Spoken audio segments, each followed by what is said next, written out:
Union Minister of State for Science and Technology Dr. Jitendra Singh on Friday said India has successfully bridged its civilizational heritage with cutting-edge modern technology, transforming itself into a global leader in science, innovation and strategic capabilities over the past decade. Addressing the inaugural session of the Bharatiya Vigyan Sammelan 2025 at the National Sanskrit University, the minister said India's rise as a science and technology powerhouse has been driven by decisive political leadership and sustained policy support under Prime Minister Narendra Modi.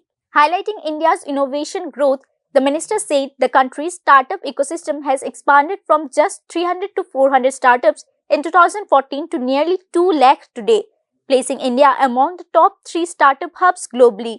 India's Global Innovation Index ranking has improved from 81 to 38, while the country now ranks 6th worldwide in patent filing, with over half of the patents filed by Indian residents. We report News Now.